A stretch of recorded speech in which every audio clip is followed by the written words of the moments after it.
Hey there.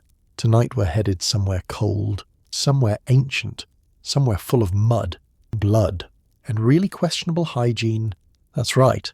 We're going Viking, not the horned helmet, Netflix adventure kind. No, this is the version history books only whisper about.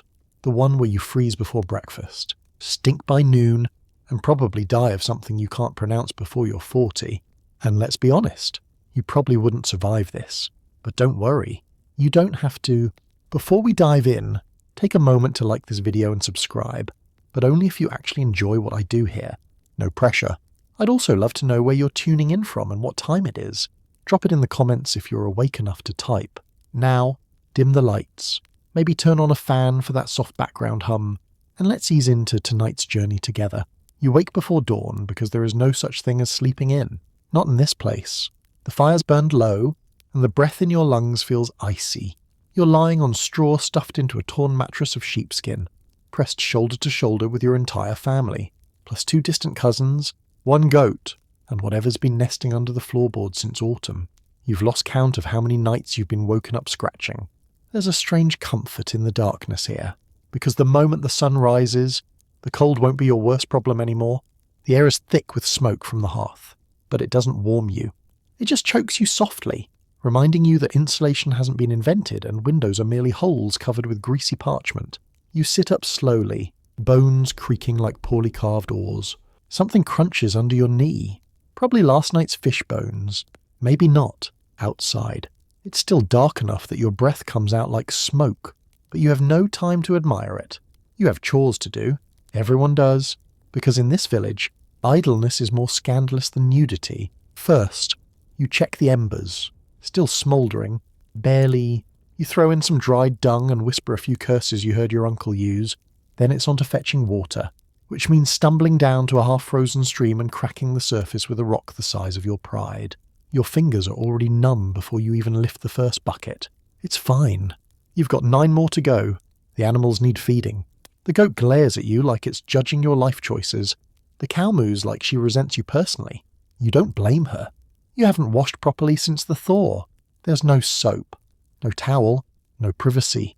Just a puddle, a prayer, and a lot of very chapped skin. Inside, your younger brother is crying because his foot got bitten in the night. Again, no one's sure if it was a rat or his twin sister.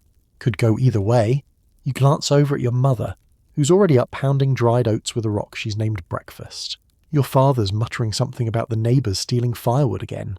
Your grandmother's asking Odin to curse the gout in her knee. Normal morning. You stuff a few mouthfuls of stale bread into your face, crunching through weevils like it's a fun texture. If you're lucky, there's a sliver of goat cheese to go with it. If you're really lucky, it doesn't taste like the inside of a boot. You don't linger. There's wood to chop, nets to mend, turnips to salvage from frostbite. And while you're doing all of that, you're also praying, very quietly, that no one gets sick this week. Because when someone coughs too long in this village, you start digging a grave by the 3rd day, still think you'd make it as a Viking. You haven't even reached noon. Your hands are already blistered. Your feet are soaked. And your back aches in places you didn't know had nerves. But the work won't stop. Not today. Not tomorrow. Not ever. Because here, survival isn't a story. It's a schedule. You smell like damp wool, old fish, and something vaguely metallic. You hope it's rust. You're hungry, but lunch is still hours away, and it's not like there's much to look forward to. Maybe a boiled root, maybe not. Someone yells, a chicken escapes. You chase it barefoot through mud and freezing sludge, slip twice, curse once, and come back empty-handed. And still, the day goes on, but if you think you'll earn rest, wait until you try raising children here. The sun's up now. Not that you feel any warmer, it just means the shadows have moved, and the icy light is leaking in through the gaps in the thatch. You duck through the low doorway again, your shoulder grazing splinters from a beam your uncle swore he'd fix last spring. He didn't. He's dead, so the splinter stays outside. The mud's frozen in jagged ridges. You step carefully, but your foot still slips, just enough to twist your knee and remind you, again, that your boots were once your grandfather's, and he had smaller feet. The first task of the real morning is always the buckets. 10 of them, 1 in each hand, each filled to the brim with water so cold it makes your bones whisper. and don't spill a drop, because you're walking back uphill over stones slick with frost, and if you have to make the trip again, no one will feel sorry for you. They'll just be thirsty and angry by the time you dump the last bucket into the barrel inside the longhouse. Your fingers feel like stiff leather. You flex them once, twice, and they creak like a sail rope in winter wind. You shake them out, breathe on them, then pick up a hoe with a handle that has more cracks than the village's sense of optimism. Next, digging, not for fun, not for treasure, just for root vegetables that may or may not have survived last week's frost.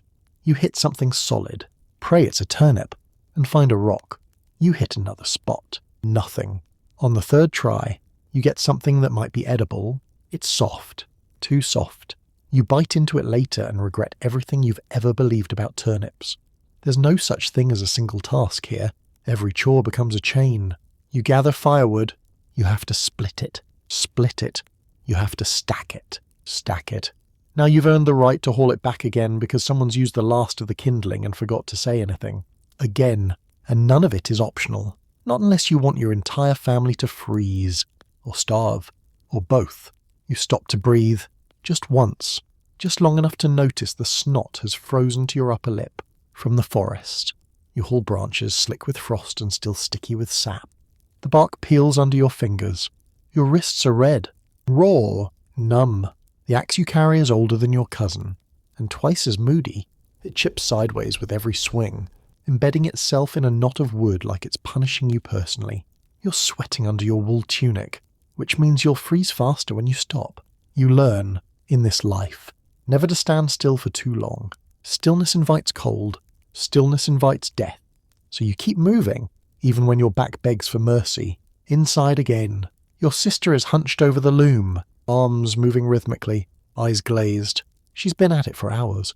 She'll be at it for hours more. You envy her the warmth, but not the work.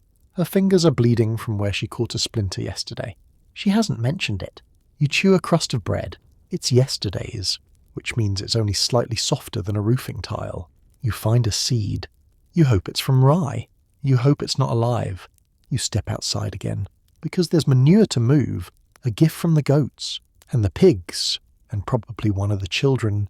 You shovel it into the cart, wheel it through the same muddy path you've taken 100 times, and dump it by the edge of the field.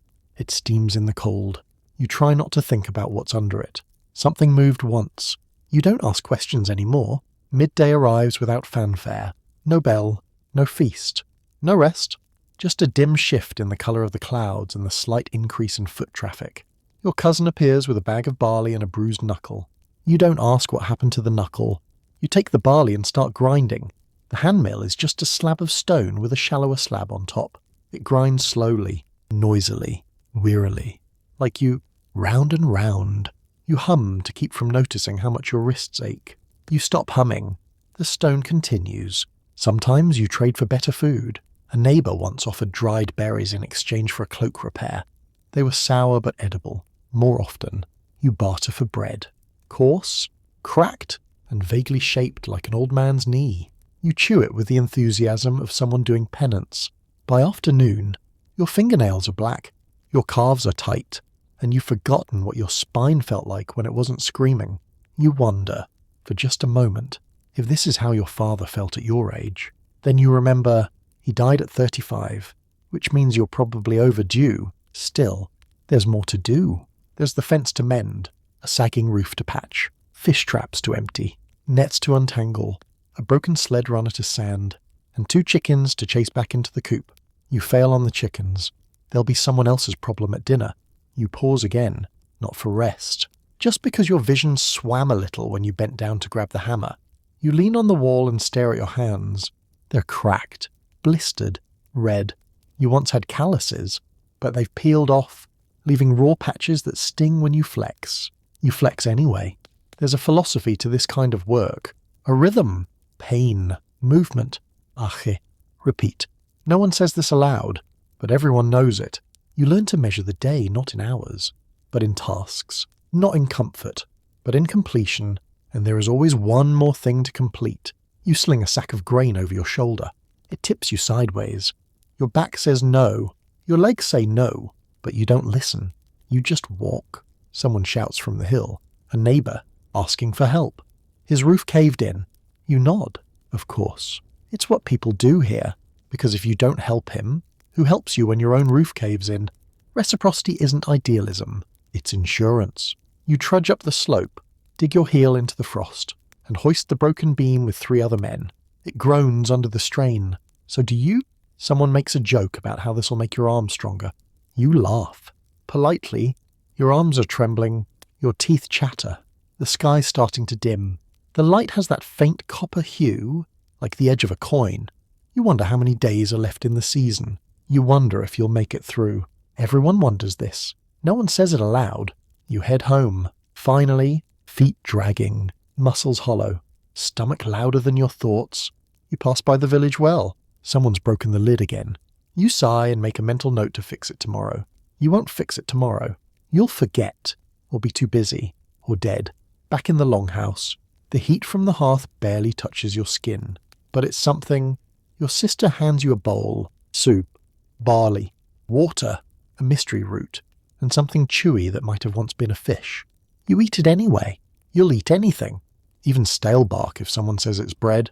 Because here, hunger isn't a feeling. It's a neighbour. It visits every day, uninvited, and it always stays too long. You sit, just for a minute, just enough to let your knees throb and your shoulders fall. Someone says something about a fox in the henhouse. Someone else starts playing a single-string lyre. Badly. It doesn't matter. It's the best music you've heard all day. You close your eyes for one breath, then another, then someone knocks over the stew pot and you're up again, scrubbing the floor with a cloth that smells like fermented goat. Tomorrow will be the same. And while your own back aches, your neighbours are just as miserable. You are not alone in your exhaustion. Every face you pass carries the same weathered look, half carved by wind, half by worry. No one here gets to age gracefully. They just survive visibly. Wrinkles show up early, teeth disappear quickly, and backs bend long before the soul is ready to yield. Take the fisherman, for instance. Everyone just calls him Rurik, because no one remembers his real name. He's been catching fish longer than you've been breathing. His fingers are mangled from a lifetime of hooks, ropes, and winter nets. 3 full fingers remained, and even those don't all point the same direction. When he waves, it looks like a spell gone wrong. You often see him by the dock, mending a net made of gut, string, and silent prayer. He squints at the horizon like it owes him something. Maybe it does. His wife died years ago. His son left last spring and hasn't returned. But Rurik stays, not because he loves it here, but because he doesn't know where else he'd go. He once told you, while gutting a cod with alarming speed, it's better to be cold and fed than warm and empty. Then he laughed and coughed up something you didn't want to ask about. There's the widow, too. Nobody remembers her name either, but everyone calls her Aunt Seal fat because she smells exactly like it. She probably hasn't bathed in 2 seasons, but she claims it keeps the frostbite away. And honestly, it might. She's outlasted 2 husbands, 3 winters harsher than this one, and a minor landslide. She lives in the smallest longhouse in the village, more of a mossy hut. Really, you once helped her carry firewood, and were rewarded with a damp loaf of something that may have once been bread. You ate it anyway, out of politeness and hunger. She's the unofficial historian of the village. Her stories always begin the same, back when my second husband still had his teeth, and end with something about a goat or a blizzard or both. She talks to herself now, loudly, but that doesn't make her wrong, just echoey. Everyone here is like this, a little cracked, a little crusted over, stitched together by hardship and habit. Your neighbours aren't friendly, exactly, but they're present, which, in a place like this, counts for a lot. The blacksmith has hands like slabs of bread left too long in the fire. He once accidentally set his own hair alight while forging a ploughshare, and no one helped him put it out.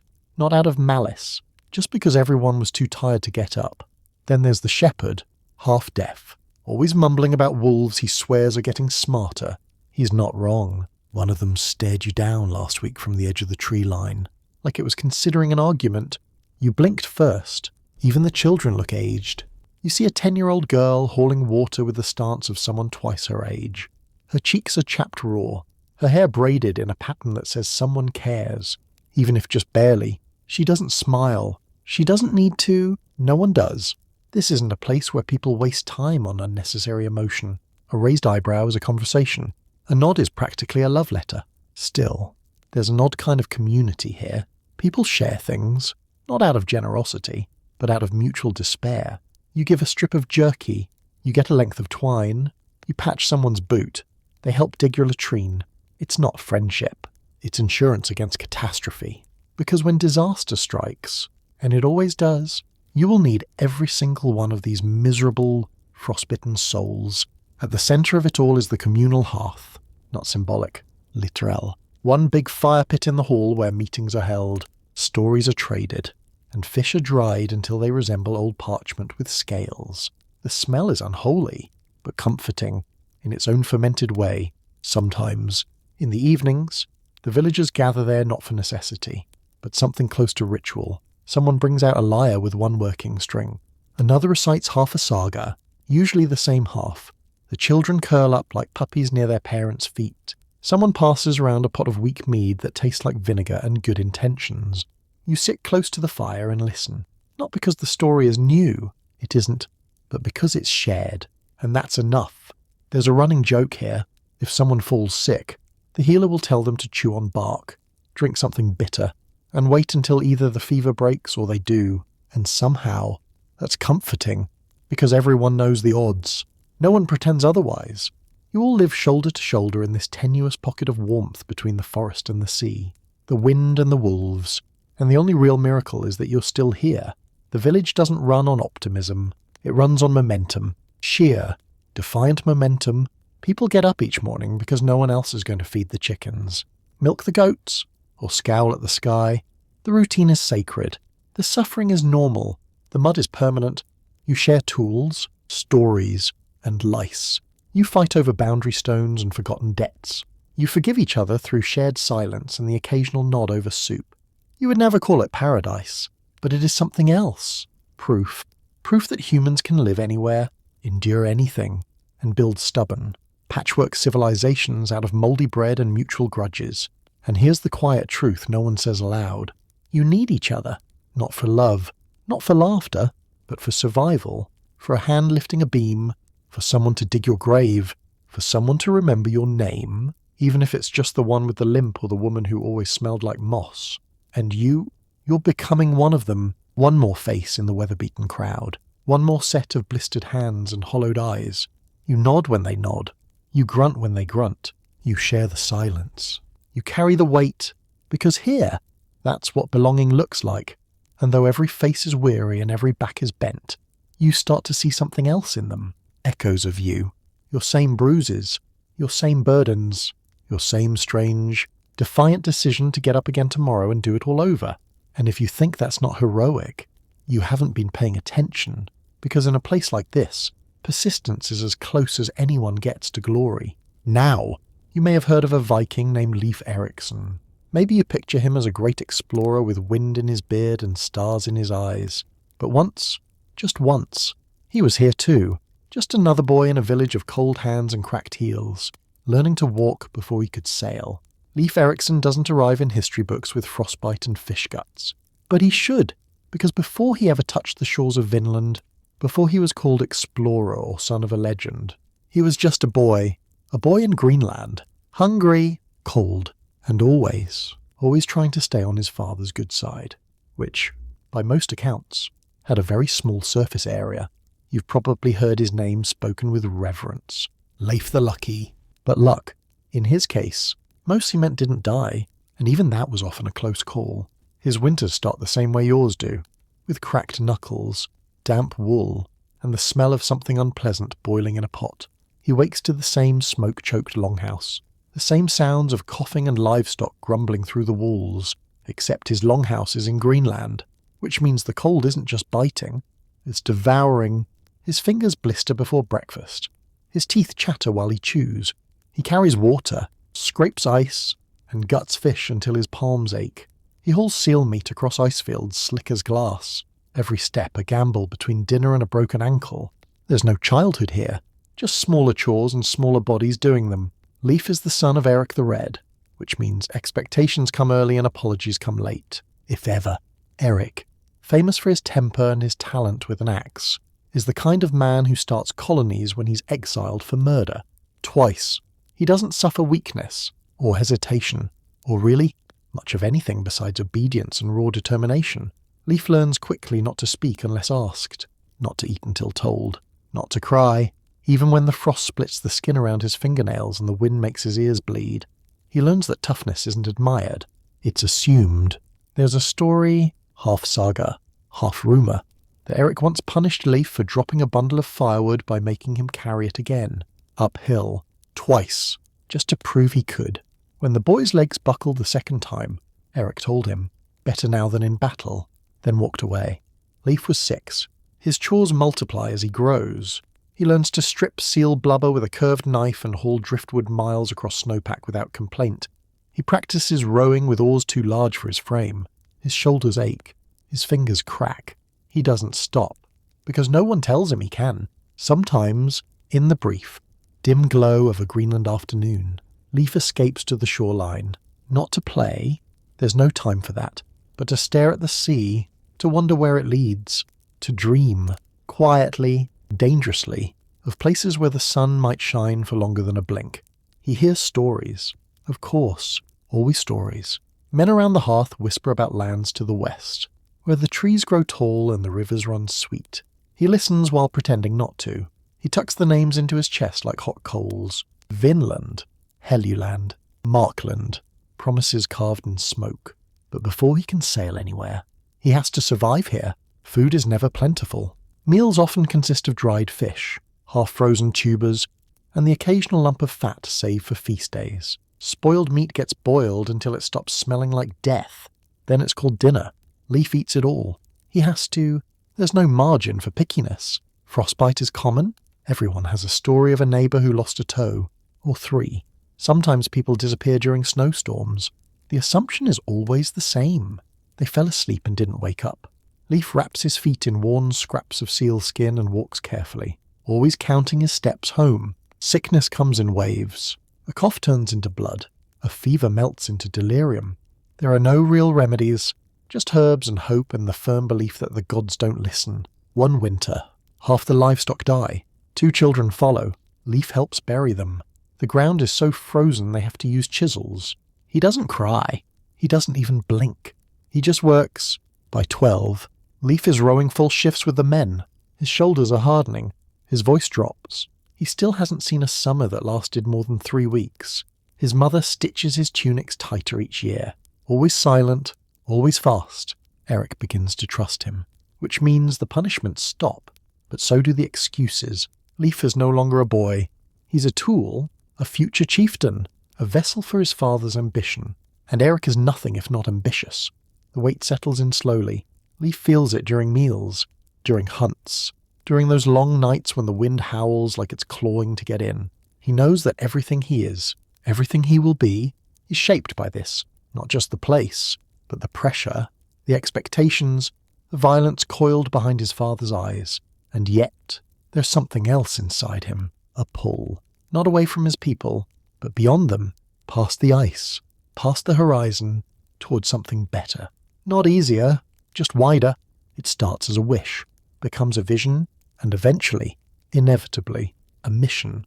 But before all that, he is just a teenager in a freezing shack, eating frozen seal meat with a knife he sharpened himself, trying not to lose fingers while butchering bone, trying not to lose his mind while pretending he doesn't care about anything beyond survival. And still, even then, he dreams. He dreams while scrubbing blood off hides. He dreams while stacking driftwood. He dreams while his father glares and the wind moans through the cracks in the walls.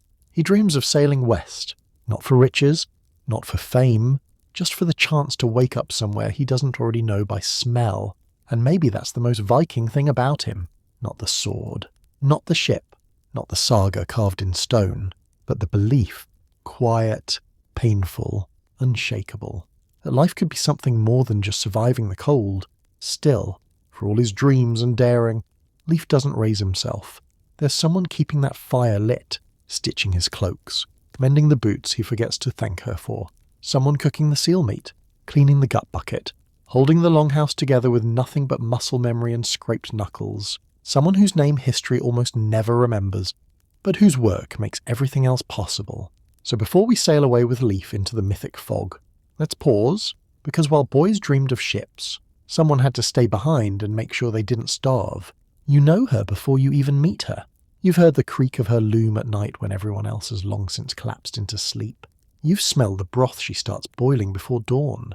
You've seen her shadow on the wall as she moves from task to task, never stopping, never waiting to be asked. Her name is Ord the Deep-Minded. No one remembers when they started calling her that. It just fits. You notice her hands first. Leathery, quick, astonishingly quiet. They never stop moving, twisting twine, scraping hides, cradling babies, lifting pots, sometimes all in the same hour. Her husband died during a spring thaw, swept under a river that broke its ice too early and didn't bother warning anyone. They never found the body, just his axe lodged in a tree root 50 paces downstream. That was 8 winters ago. Since then, Ord has raised 3 children, managed a goat herd, repaired a roof in a hailstorm, and birthed 2 other women's babies when the midwife came too late. Or not at all. She doesn't ask for help. Not because she's proud, just because it takes too much time. Her longhouse isn't the biggest, but it's the warmest, always smells faintly of juniper smoke and boiled grain. There's always something cooking. Though something usually means a stew that includes whatever didn't rot this week. It's never quite enough. But somehow no one ever leaves hungry. She mends more than clothes. When a boy comes home with a bloodied knuckle from a feud he didn't win, it's Ord who rinses the cut and mutters a curse about boys raised too fast. When a neighbour's wife dies in childbirth, it's Ord who sends her daughter over with warm bread and clean bandages. When an elder falls and can't rise, it's Ord who sits beside him all night, darning socks and pretending not to notice when his breathing stops. You once watched her carry a sheep carcass the length of the village after it died in the field during a snow squall. She didn't wait for a man to help, just wrapped it in her arms and dragged it through the slush like it owed her money. She hung it, gutted it, skinned it, salted it, and had soup on the fire by nightfall. No one thanked her. She didn't expect them to. She wears the same wool tunic every day, same thick braids twisted tight over her ears. You're not sure how old she is. Her face has the folds of a wintered tree. Her voice is gravel softened by honey. When she speaks, people listen. When she's silent, they don't interrupt. Her children work like smaller versions of her. Sullen, sharp-eyed, hands always moving. They don't play much. Not anymore. Not since their cousin froze last season walking home from a gathering that ran too long. Ord never spoke of it. She just folded his tunic, stitched the tear in the sleeve, and gave it to a neighbour boy who'd grown out of his own. No point wasting good wool, she said. No one argued. Every part of her day is movement. She scrapes lichen off stones for soap. She boils bones for broth, saving the marrow for when her youngest looks pale. She picks nettles with bare hands, not because it's easier, but because she doesn't have time to fetch gloves. She weaves in silence, and the cloth she makes lasts longer than most marriages here. She doesn't go to the feasts, claims the noise gives her a headache. Truth is, she doesn't have the appetite for pageantry. She's seen too many men boast about strength they borrowed from someone like her, because the truth is this: without Ord, the village would collapse in 2 seasons. Maybe 1. She fixes things. Not just shirts and roofs, but moods, tempers, rhythms. She's the human equivalent of stitching, unseen until it frays. You once caught a glimpse of her standing still, just for a moment, just long enough to lift her eyes toward the mountains. Her mouth was a tight line. Her shoulders sagged, as if someone had finally given her permission to feel how heavy they were. Then a baby cried and she vanished through the smoke again. Even her grief is efficient. The only time she ever raised her voice was when 2 boys lit a fire too close to the grain shed. She shouted so loud the goats bleated in alarm. One of the boys cried. She didn't comfort him, just handed him a broom and told him to sweep until the snow melted. People think she's stern. She's not. She just hasn't got time to coddle egos. The world doesn't either. At night, when the longhouse quiets and the fire dims to coals, Ord doesn't sleep. She sharpens knives, checks on the goats, rewinds the spools of thread her daughter tangled. Then she sits by the hearth, rubs her knees, and stares into the embers. You've seen her do this a dozen times. She never speaks during these moments, never sighs, just watches the flames, like they're whispering a story she already knows by heart. The sagas don't include women like Ord. They mention shield maidens, Warrior queens with braided hair and gleaming axes. They sing of lovers and witches, goddesses and betrayers, but they don't tell you about the woman who scraped soot from the chimney with a rib bone so the smoke wouldn't kill her children, or the one who stood over a pot of cabbage and dried fish, calculating how many spoonfuls each person could have without anyone going hungry. No one calls her brave, but she is brave in the way moss grows through frost, brave in the way bread rises in bad weather, brave in the way you get up every day knowing there's no reward but survival, and doing it anyway. Ord has buried a husband, a brother, a child. She has mended every tunic in the village at least once. She knows who cheats on whom, who steals firewood, who drinks too much mead when the moon is full. She says nothing. She remembers everything. If the gods were fair, Ord would be queen, or saint, or saga. But the gods are not fair, and Ord doesn't care. She's not here for glory. She's here because someone has to be. She has aged 20 years in 10. Her hands are calloused, her knees swollen, her back twisted slightly from years spent bent over looms, children, and stew pots. But she doesn't complain. Complaining is a luxury. Ord deals in necessity. You once asked her, half joking, what she'd do if she had a whole day to herself. She thought for a moment, then said, sharpen every blade. Throw out half the things in that house. Then lie down, you asked, and rest. No, she said. Just lie down. There's a kind of poetry in that. And now her sons are grown. They've left. Like all sons do. Taken boats. Dreams. Maybe a bit of guilt. They'll learn soon enough that glory comes at a price. That not all monsters carry swords. That the world beyond this village is just as cold. And twice as lonely. But they'll carry something with them. Not their father's name. Not their uncle's sword. They'll carry the rhythm of her work. The memory of her hands. The weight of a life kept intact by someone who never once asked to be noticed. Because before there were voyages and victories, there was Ord. And far from home, her sons would learn what true horror meant. You've heard his name before, Bjornaronside. The kind of name that clangs like steel in the memory, carved into sagas, echoed by firelight. Bjorn, the son of Ragnar. Bjorn the bold. Bjorn, who once sailed to the edge of the known world and didn't blink. But what the stories don't say, or don't say loudly, is what happened after he left the cold fjords behind and steered his longships toward the sun. They don't say what it smelled like below deck when half the crew had dysentery, and the other half had given up cleaning. They don't describe the skin peeling from sunburns, the meat gone rancid by the second week, the swarming flies that clung to sweat and opened wounds. They skip past the part where men scream for water louder than they prayed for gold. They don't say how many of them died before the sails even caught the wind off Iberia. But you imagine it. You have to, because history is often too proud to admit when its heroes cried. Bjorn sails from Sweden with too many dreams and not enough food.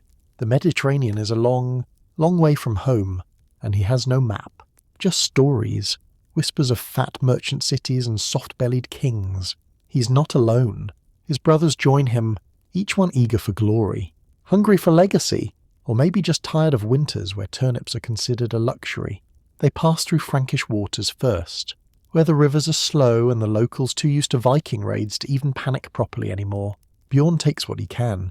Grain, silver, horses. But the further south they sail, the less the land fears them, and the more it resists. The sea changes. The sun doesn't just shine. It assaults. The light is white, blinding, relentless. Men begin to hallucinate. One sees a kraken. Another claims he hears his dead wife singing from the waves. A third tries to drink seawater and spends 3 hours vomiting salt and blood. Then come the fevers. At first, it's just a cough. Then a rash. Then a body overboard. No time for burials. No time for prayers. Just a dull splash and a brief silence. The crew numbers drop. The food spoils. A barrel of salted fish bursts and nearly kills 2 men with the stench alone. Someone suggests turning back. Bjorn laughs. A thin, cracked laugh that sounds like a sword dragged across stone. They reach the coast of what is now Spain, hoping for plunder. What they get is resistance. Real, organized, prepared resistance. Muslim defenders who fight with tactics. Not rage, who know the land. Who don't break ranks. Bjorn charges. He loses. Not everything, but enough. More men die. Some from wounds. Some from thirst. A few from despair. The survivors limp south. skimming along the coast like ghosts. They land near Algeciras, try to sack a town, get ambushed. They flee again. A week passes, then 2. The ships begin to rot. So do the men. Heatstroke sets in like a curse. You don't sweat. You just bake. Your skin blisters, then splits. Your eyes ache from the glare. Water becomes sacred. Every drop a decision. One man drinks his share too fast. Bjorn has him flogged. The next man tries to steal a flask and is thrown overboard. No one sings anymore. They try to sail east. Maybe Rome will be kinder. Maybe the stories of soft priests and gold chalices are true. But storms chase them down like wolves. One ship is lost completely. Another runs aground and is burned by locals before the crew even finishes climbing out. And still, Bjorn presses on, because turning back is harder than dying. Eventually, he makes it to Italy. They anchor off the coast. Battered and half-mad, they try to sack a city. Luna, perhaps. Some say Bjorn faked his own death to trick the defenders. Pretended to be a corpse. Carried in a coffin through the gates. The story ends with flames and plunder and triumph. But you're not sure you believe it. Because by now, the line between myth and misery is too blurred to trace. You know this. When Bjorn finally turns north again, the fleet is half its size. The men who remain are silent, haunted. One of his brothers, Fitzurk, or maybe Sigurd, dies on the journey home. Some say sickness, some say ambush, some say he simply walked off the ship one night and let the sea take him. Bjorn doesn't speak of it. He just stares ahead, knuckles white on the rudder. The journey back is slow. Supplies are thin. Morale is thinner. The sails flap like wet skins, heavy and reluctant. The sea is colder now, but somehow less cruel. They return to Scandinavia older than they left. Not in years, though those have passed, but in something deeper, a hollowing out, a thinning of the spirit. Bjorn is called a hero, a legend, a conqueror. But when he looks at his reflection in the black water, he sees a man who buried friends without names, who learned the taste of mildew and regret, who built a monument to ambition out of broken ribs and sun-bleached bones. And you wonder, how many stories are like his? How many Viking boys sailed away to find glory and returned with nothing but ghosts? Because the sagas will praise the raid, but they won't describe the silence afterward. They won't tell you how the food stopped tasting like anything, or how the mead didn't get you drunk the same way, or how your brother's laughter never quite came back. They won't mention the dreams, and yet, that silence, that ache, that's part of the legacy too. You feel it even now, sitting beside your village hearth, hearing the name Bjorn Ironside spoken like a thunderclap.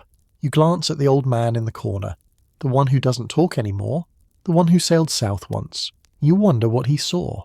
You wonder who he left behind.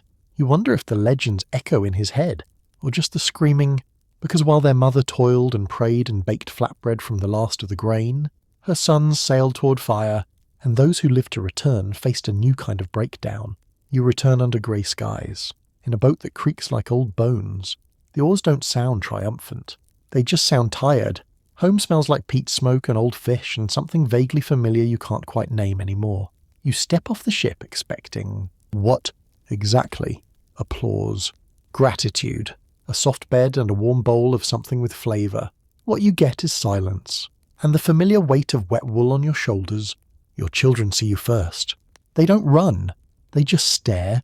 The oldest one squints like he's trying to remember what your voice sounds like. The youngest hides behind his mother. He was a baby when you left. Now he speaks. Has teeth. Doesn't recognise you. Your wife says hello the way people say hello to distant cousins at funerals. Polite. Hollow. Cautious. You want to hold her. You don't. Not because you don't love her, but because your hands are not used to softness anymore. You drop your gear by the door. The axe you've been sleeping beside for months thuds against the wall. You flinch anyway. Inside the longhouse. The fire's low. The air is thick. You sit on the edge of the bench. Back straight. Heart thudding. You're home. You're alive. You don't feel it. Sleep doesn't come. Not that night. Not the next. You lie awake, eyes wide, scanning the darkness for sails that aren't there, enemies who won't come. Your ears strain for battle cries, for creaking ships, for your brother's voice. Just once more. Instead, you hear the soft snore of your son, and it makes your chest ache more than any blade ever did. During the day, your body moves like it remembers what to do. Mend a net, Sharpen a blade. Check the goats. But your mind drifts. You forget where you set things. You forget who asked you what. You forget that the fight is over, except it isn't. Not really. You jump when a door slams. You flinch at raised voices. When someone laughs too loudly, your fist clenches before you realize what you're doing. Your wife sees it. You know she does. She starts leaving the room earlier, starts handing you things in silence, starts watching you when she thinks you're not looking. She never asks what happened. Maybe she already knows. You try to eat. Bread tastes like wood. Soup makes you gag. Mead helps. For a while, until the dreams start bleeding into the waking hours. You see your crewmate's face, half gone, half screaming. You see the boy who fell during the retreat, trampled by your own side. You remember the man who bled out clutching a coin, whispering a name that wasn't yours. You don't talk about it. There's no word for what you're feeling. No name for the hollow that eats from the inside. You tell yourself to be grateful. You survived.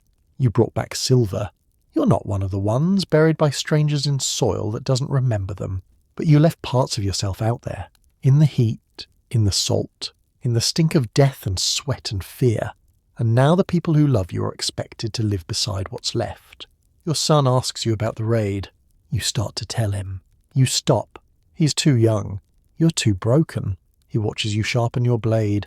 He copies your posture. You hate how proud it makes you. And how scared. Because you know he'll go too, one day, and you don't know if he'll come back more like you, or less. The village treats you like you've returned from a pilgrimage. Men nod with respect. Old women glance at your boots to see how worn they are. Someone gifts you a hunk of dried meat, wrapped in linen. You thank them. You can't taste it. They call you lucky. You don't feel lucky. You feel like a cracked shield, still whole, no longer sound. Some nights, you walk down to the water just to hear it, just to see the blackness where the sea begins. You remember when it terrified you, then thrilled you. Now it just looks like a grave you haven't fallen into yet. You wonder if Bjorn Ironside ever felt like this, if his men came home only to find they were no longer men, but shadows wearing someone else's face. There's a boy in the village, not yours, who asks if you killed anyone. You lie. He doesn't believe you. He smiles like he's heard better stories. You almost envy him, almost, because he still thinks glory is clean. He doesn't know what it smells like when 50 men bleed into the same patch of sand. Doesn't know what it feels like to abandon a friend so you can survive. Doesn't know how many names you forget just to keep breathing. You sit by the hearth and carve wood into shapes you don't finish. You drink too fast. You wake too early. You keep moving. Because if you stop, you might remember everything at once. Your wife asks you to fix the door. You do. It creaks anyway. She asks you to speak to the boys. You try. You mumble something about courage. You see yourself in their eyes. You hate it. You think about going back. Not because you want more silver, but because at least out there, the way you felt made sense. Here, it's all wrong. Too quiet.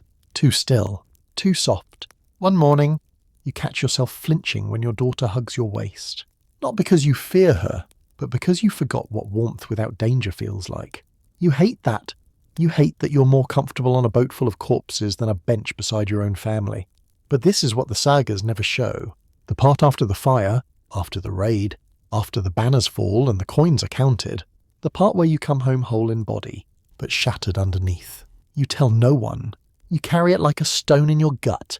Because here, you're a man, a warrior, a survivor, and there's no song for what breaks you after the battle is over. Meanwhile, your wife's burdens never ended. Even in peacetime, she doesn't get a breakdown. Not the kind you're having. Not the luxury of silence and stares and nights lost to smoke and memories. Because her hands never stop moving. Because no one ever told her she could come home from something. Because she never left. Your wife works before you wake and after you sleep. That's not poetry. That's logistics. She milks the goat before her knees stop aching from the last milking. She churns butter with wrists that once held babies and now just hold everything together. She is not permitted exhaustion. Not even the polite kind. While you're unraveling, she is reweaving. Your clothes, your children, your schedule, your face. While you sit by the fire trying not to flinch at the sound of your own name. She's fixing the hinge on the grain box and mending the hole in the thatch you forgot was there. She's your wife, your partner, but she's also the village laundress, baker, nurse, Midwife, emotional buffer, and, on occasion, executioner of lice. She doesn't complain, not out loud, not because she's peaceful, because she's practical, because a complaint doesn't clean dishes, a sigh doesn't cut wood, a tear doesn't change the goat's udder from empty to full. You notice, now, how little she speaks. When she does, it's instructions, reminders, warnings, the soft, managerial murmur of someone who keeps a system running with string, soot, and mental notes. She speaks to the children like she's narrating a battle plan. She speaks to you like she's afraid you'll disappear again, even when you're standing right in front of her. There's flour on her arms, smoke in her hair, and dried blood on her hem, probably from the chicken, possibly from childbirth. Either way, she hasn't had time to wash it off. She is always hungry, but never sits to eat first. She serves, then picks at what's left. Sometimes she forgets to eat at all. You once asked her, years ago, before the raids, before the world turned you inside out, what she wanted most. A door that locks, she said.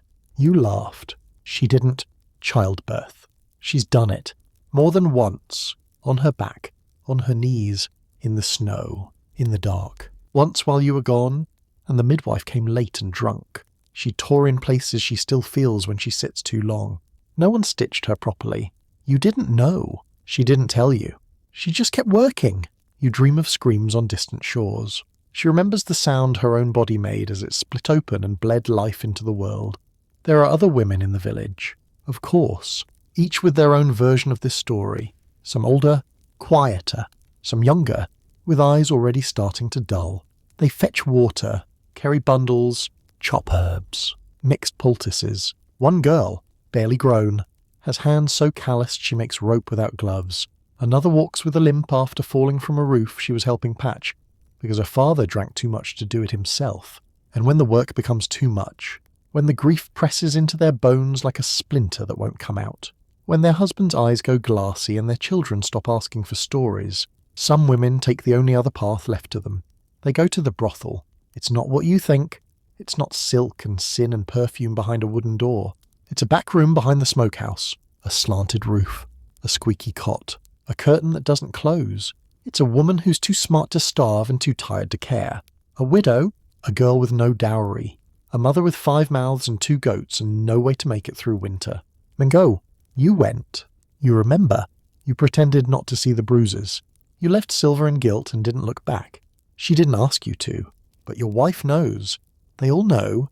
The brothel isn't shameful.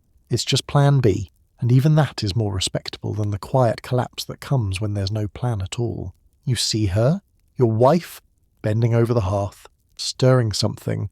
You don't know what it is. Probably dinner. Possibly dye. Maybe medicine. All 3 use the same pot. She doesn't ask how you're doing, because she's already assumed the worst, and because her day is not built for questions, only answers. You see the lines on her face now. They weren't there before you left. Or maybe they were. Maybe you just didn't bother to look. She has become smaller, not in size, but in softness. Everything that was tender has folded in, hidden behind muscle memory and survival instinct. You reach for her shoulder. She doesn't flinch, but she doesn't lean in either. There's a moment in every marriage when one person looks at the other and sees, not the partner they chose, but the worker they rely on. You're not sure when that happened for her. You suspect it was earlier than you'd like to believe. She doesn't talk about dreams anymore. You don't ask if she has them. Some nights, when the children are finally asleep and the animals are fed and the tools are oiled and the fire's banked low, she just sits in silence, not facing you, not avoiding you, just existing. Like a tool left on the bench, not yet put away. You wonder what she thinks about. You wonder if she's still thinking at all. The truth is, you miss her, but not just the woman she was. You miss being a person who could make her smile. That person is gone. Maybe he drowned. Maybe he burned. Maybe he came back and didn't recognize himself. Meanwhile, she stayed. She worked. She endured. And there is no song for that. No saga. No stone. Just the shape of her shadow against the hearth wall, moving in rhythm with the ladle. There's an expression in the village. Women keep the world turning, and men come home to watch it spin. You didn't understand it before. You do now. And as you watch her place a bowl of something steaming on the table without looking at you, without saying a word, You feel a chill not from the cold, but from the quiet cost of your absence. You pick up the spoon, and the food she prepares may be the next enemy you face. You sit before the bowl, steam curling upward like it's trying to escape. You don't blame it. Dinner tonight is what it always is, some permutation of barley mush, boiled until it forgets what it used to be. Bits of dried fish float near the surface, translucent and stringy, their texture somewhere between old rope and soggy bark. If there's meat, it's not recent. If there's flavour, it's probably smoke. If there's hope, it evaporated 10 minutes ago with the last of the firewood. You dip the spoon, lift, and chew, or rather, you press the contents against your teeth until they agree to separate. The grains squish with a kind of weary determination. They've been boiled twice today and once yesterday, and it shows. You are always hungry, always. But this kind of hunger is different. It's not the sharp, ravenous kind you felt during raids, when adrenaline drowned out appetite. This is a slow, soft gnawing, like your insides are trying to fold in on themselves in protest. A dull ache in your gut, your joints, even your gums. You're hungry, but also bloated. The barley expands inside you. Your stomach tightens as if confused by the contradiction. You haven't felt full in weeks, just increasingly crowded from within. The meat in your bowl is salty, very salty. That's on purpose. Salt keeps it from rotting. Mostly, the downside is you'll be thirsty all night, which wouldn't be so bad. If drinking water didn't carry the very real risk of ingesting something with legs. No one drinks from the stream anymore without boiling it first. And boiling means firewood, and firewood means chopping. So more often than not, you just go to sleep thirsty and hope your dreams don't involve rivers. The dried herbs sprinkled on top are supposed to help digestion. They don't. They just stick in your teeth. Occasionally, your wife throws in wild onion or dried nettle. Not because they taste good, because she's trying to stave off scurvy. She's not a healer. She just listens when old women mutter things in corners. But scurvy comes anyway. You've seen the signs. Loose teeth, bleeding gums, legs that ache for no reason. A neighbour's son coughed blood last week while smiling. No one mentioned it. Just passed him another bowl and looked away. You scratch your neck. Something moves. A louse, maybe, or a flea, possibly both.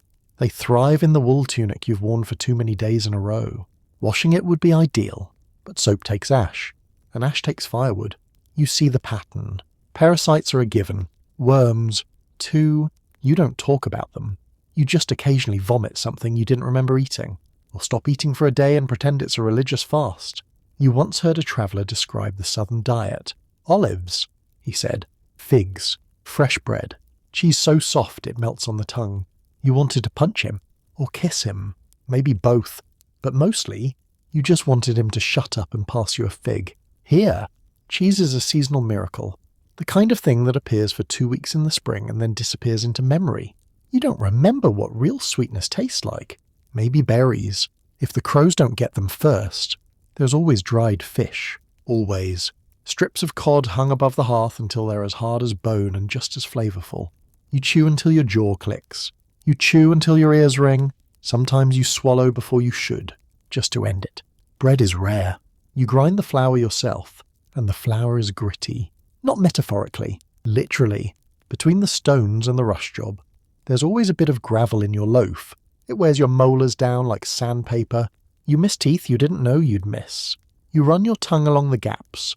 Wonder if you'll still be able to eat when the next one falls out. Wonder if there's a softer version of barley mush. There isn't. You pass your bowl to your son. He barely touches it. You don't scold him. He's losing weight. You see it in his neck, in his wrists. He looks older than he should. Where's your frown already? You remember a time he used to laugh. Now, he just eats in silence, or tries to. Your daughter frowns, pushes away a piece of meat with 2 fingers. It smells a little off. Not quite spoiled, but not quite safe either. Your wife waves her on. Eat around it, she says. Everyone eats around things now. Mold. Hair. Fear. You look around the table. No one speaks. Chewing is serious work. Swallowing. A gamble, but this is dinner, and it's better than nothing. Much better than nothing. You remember a time, during a particularly harsh winter, when a neighbouring family boiled leather, actual leather, cut it into strips and seasoned it with salt and desperation.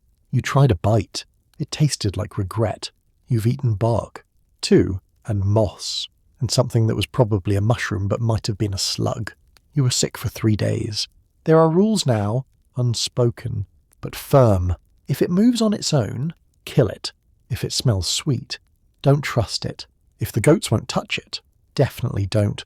Hunger makes philosophers of everyone. You start to see meals not as nutrition, but as negotiation. What will this cost me? Will I regret this tomorrow? Will I digest this? Or will it digest me? The answer changes daily. Some men hunt. Occasionally, someone brings down a deer. The village celebrates. There's meat for a day or two, and stories for a month. Then it's back to fish and barley. You tried hunting once, missed, came back with frostbite and a new respect for fish. Food is function here. It keeps the body moving. It doesn't comfort. It doesn't delight. It doesn't satisfy, but it's warm. And it's there until it's not. You've lived through near famines. You've watched your wife thin out before your eyes. You've seen neighbours collapse mid-task and not get back up. You've helped dig graves for people who just stopped.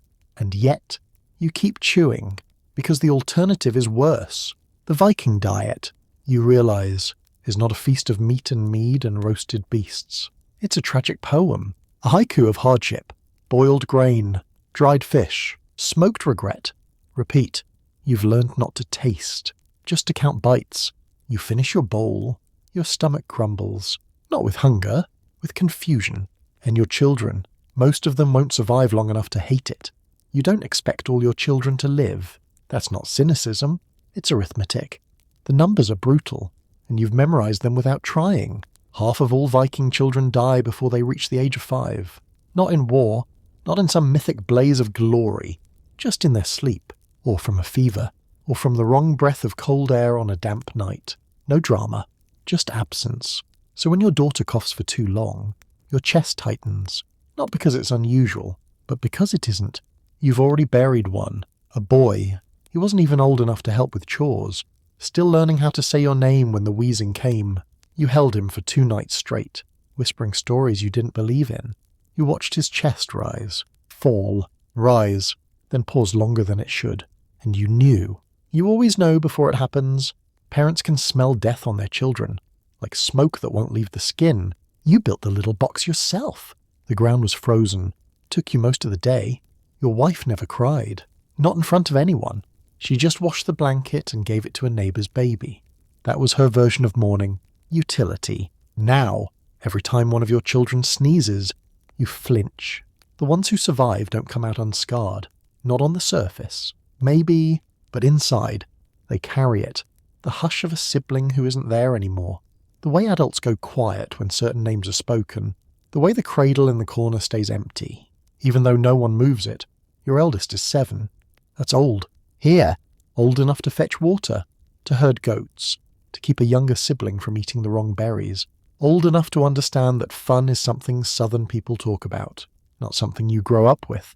He has a knife now, not sharp, not yet, just the idea of one. You gave it to him when he trapped a rabbit last fall. He said he wanted to use it to protect the family. You didn't correct him. Let him think that's how the world works. Your youngest doesn't talk much. He stares at the fire like it owes him something, plays with bits of wood, carves meaningless patterns into dirt. He was born during a storm. Your wife barely made it. He didn't cry for the first minute. You've never heard a minute last so long. They grow fast, not just tall, but wary. They learn early how to recognize the sound of panic in adult voices. They know when something is wrong, even if no one tells them. They know that silence can mean someone's gone, or about to be. You teach them to feed the animals, to fish, to gut things they once found cute. They hesitate at first, then they stop. That's how you know they're learning.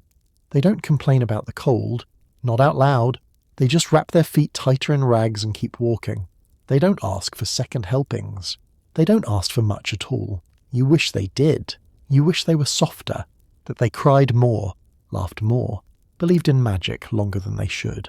But here, childhood is a hallway with no doors, just one narrow path forward, flanked by grief and chores. Other people's children die.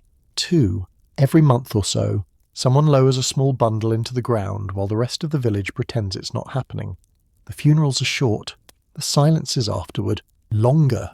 No one says, "I'm sorry," just, "She was a strong one," or "He almost made it to winter." The hardest part is pretending not to hope.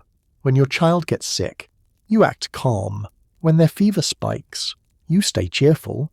When they cough up blood, you tell them they're brave, because they're looking at you, and your terror becomes their terror if you let it. So you don't. You become the mask, the anchor, the stone. Even when your gut is curdling with fear, even when your prayers are nothing but desperate bartering with gods you're not sure listen anymore, you smile, because what else is there? You've learned tricks. How to check a pulse without making it obvious. How to soothe a burning forehead with snow in a cloth and say, "See, you're better already," while biting the inside of your cheek until it bleeds. You pretend everything is fixable. You tell your wife you're not worried. You tell yourself you're not lying. And when they recover, if they recover, you exhale like you've been underwater for a week. But you never exhale all the way, because you know it's only temporary, because in the back of your mind, you're already measuring their height for a coffin. You hope you'll never build. You remember the one who didn't make it, how they used to hum while chewing, how they dragged a stick behind them like a tail, how they said your name like it was a joke. You remember how light their body felt when you lifted them out of the bed for the last time. You expected heaviness. Instead, there was nothing but stillness. Sometimes you think you hear them in the night. A rustle, a cough, a footstep. You sit up fast, listen, then remember, then lie back down with something hard in your throat. There's no word for this kind of loss. Not in your language, not in any language you've heard. It's too old, too common, too painful to name, so it lives quietly, in the bones. And yet, despite it all, you keep having them, children, because someone has to, because survival doesn't happen in isolation, because the village needs hands, because your family needs heirs, because maybe this time the gods will be kinder, or maybe you just don't know how to stop. You look at your son as he frowns at the taste of tonight's stew. He doesn't know what hunger really is. Not yet. You hope he never does. But you don't expect that wish to come true. He'll lose a friend before the year is out. Maybe to fever. Maybe to drowning. Maybe to a bear. Or just a bad fall and no healer in time. He'll cry once. Maybe twice. Then he'll get quiet. He'll grow into that silence. Just like you did. Childhood here is not a phase. It's a threshold. You walk through it. And on the other side, you're already limping. Already grieving. Already carrying the names of the ones who didn't make it. You wish there was more you could give them. More joy. More warmth. More softness. But all you have is barley mush, a rough blanket, and a story about gods who sometimes care. You tuck them in anyway. Kiss their foreheads. Whisper the lie that tomorrow will be easier. Because it has to be. Because even if they live, they may die for someone else's pride. You learn early that the world you live in is not governed by fairness. It's governed by memory. By who said what, who took what, who touched what land, and who stared too long at whose sister across the fire pit. Here! A stolen sheep is not just a loss. It's an accusation. It's someone saying, "I think you're weak, and weakness is more dangerous than hunger." You live in a place where people hold grudges the way others hold prayer beads. Tight, purposeful, and always ready to be counted out loud. Honor isn't a concept here. It's currency, measured in scars, in silence, in the number of men who flinch when you stand too quickly. If you let someone insult you once, they'll do it again. If you let someone take without punishment, you invite them to take more, and soon the village will forget what belonged to you in the first place. So you don't forget, ever. Your uncle once said, "A man who lets his insults slide will be buried by the next one." He told you this while sharpening an axe that had seen more apologies than trees. You watched your father draw his blade over a misplaced boundary stone, argue with a neighbour until both were red-faced, fists clenched, and their wives dragging them away by the tunics. They settled it 2 days later by shouting across a frozen field and throwing rocks at each other until one limped home. No one even remembered what the argument was about by then, but they remembered who flinched first. No insult is small. Not here! If a man calls your cow sickly, he's really saying your farm is weak. If a man jokes about your wife's bread being dry, he's saying your house is poorly run. If someone calls you slow in jest, you're expected to laugh only if you plan to challenge them in the next foot race, or fist fight, and gods forbid someone slaps you. That's not a quarrel. That's a public contract written in bruises, Someone will bleed before the month is out. These feuds build slowly, like frost in the joints. A sideways comment at the well, a refusal to trade, an extra long glance. You sense it before it happens.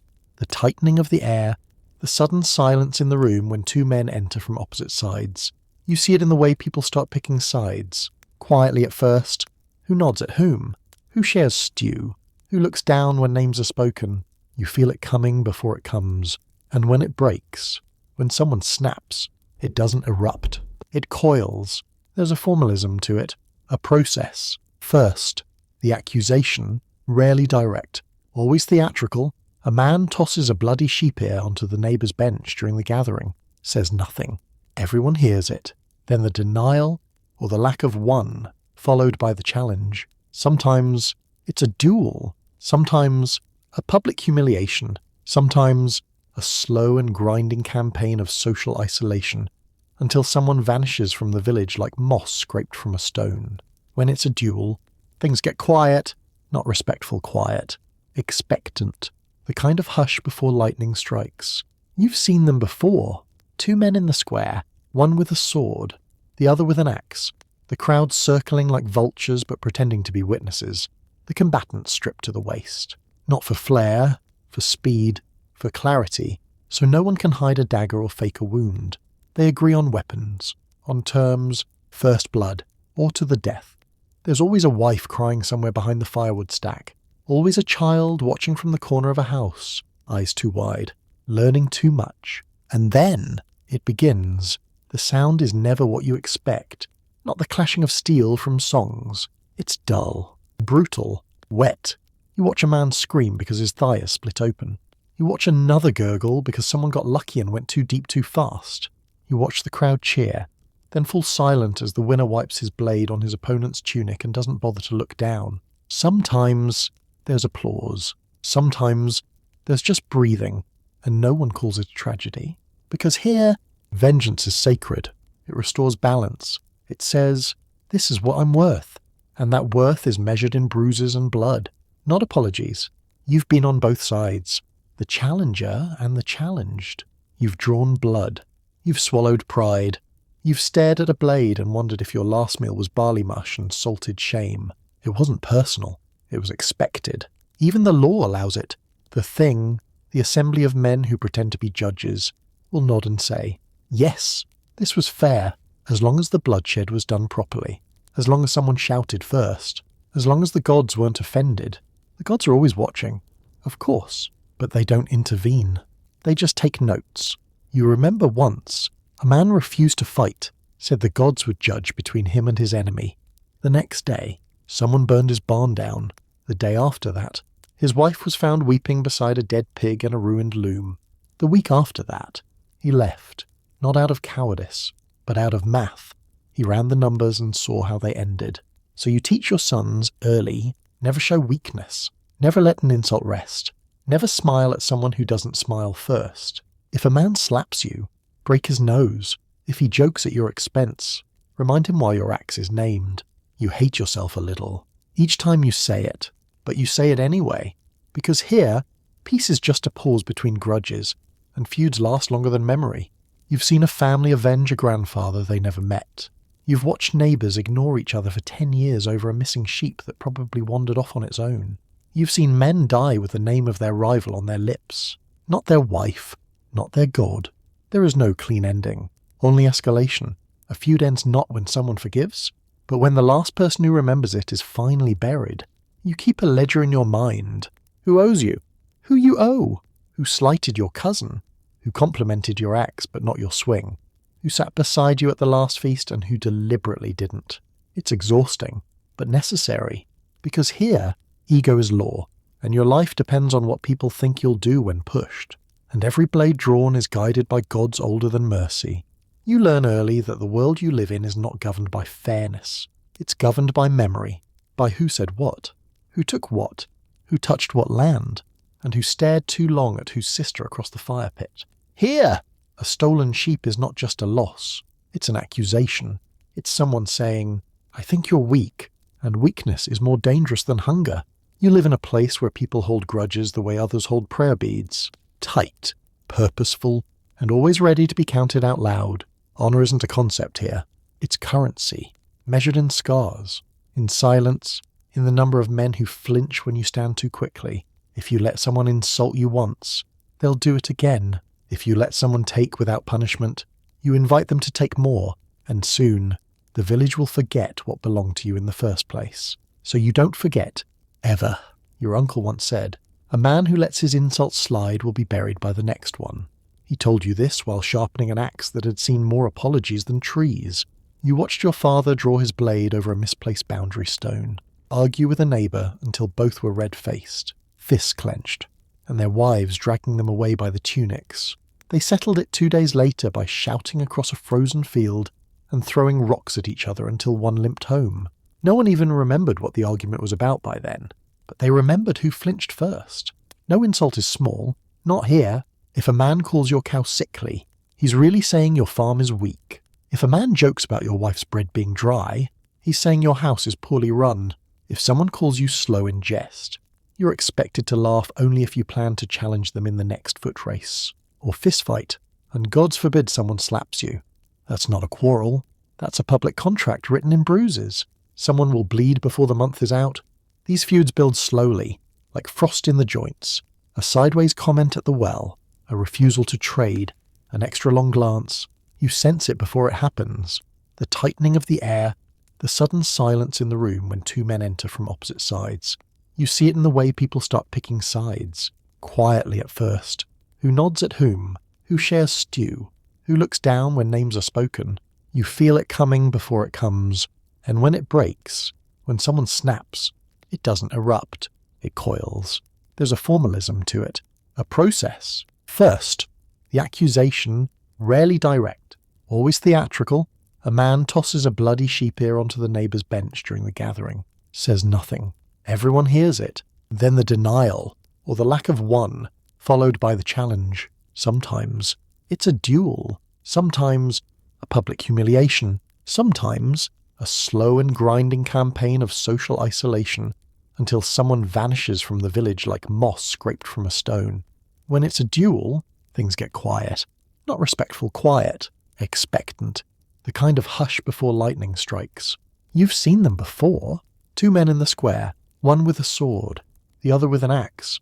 The crowd circling like vultures but pretending to be witnesses.